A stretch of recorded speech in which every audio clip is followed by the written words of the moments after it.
TTD భక్తుల కోసం మాది 35 ఎకరాలు ఉంటే గవర్నమెంట్ది ఇంకో 15 ఎకరాలు ఉంది అక్కడ. ఆ 15 ఎకరాలకి కూడా మేము వేరే ప్లేస్లో 15 ఎకరాలు గవర్నమెంట్కి ఇచ్చి మొత్తం 50 ఎకరాల్లోనే కూడా ఒక కాంప్లెక్స్ కట్టాలని సామాన్యులకు అందరికీ కూడా. సామాన్య భక్తులందరినీ అక్కడికి రూమ్సు, డార్మెంటరీసు అలా మొత్తం టోటల్గా ఒక 25,000 మంది భక్తులు అక్కడ అకామిడేట్ అయ్యేలా చేయాలన్నది మా ఆలోచన. దాన్ని తొందరలోనే ముఖ్యమంత్రి గారు కూడా వచ్చి శంకుస్థాపన చేస్తారు. దాన్ని కూడా ముందుకు తీసుకెళ్తాం. దాని మీద ఉచిత బస్సులు వేసి ఇక్కడి నుంచి ఉచిత బస్సు మీద కొండ మీదకి తీసుకెళ్ళి వాళ్ళకి దర్శనం ఇప్పించాలి.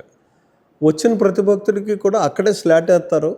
ఆ స్లాట్ ప్రకారం ఏ టైం అయితే ఆ టైంకి వెళ్ళి అక్కడ దర్శనం చేసుకుని వచ్చేస్తారు.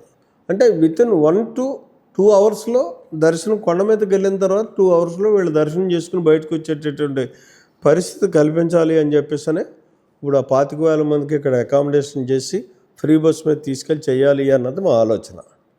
అంటే భక్తుడికి అప్పుడు ఫ్రీగా ఇక్కడ ఉంటాడు, ఉన్న టైం అతనికి స్లాట్ ఏ టైం అయితే వేసామో ఆ టైంకే వెళ్ళి దర్శనం చేసుకుని వచ్చేస్తాడు.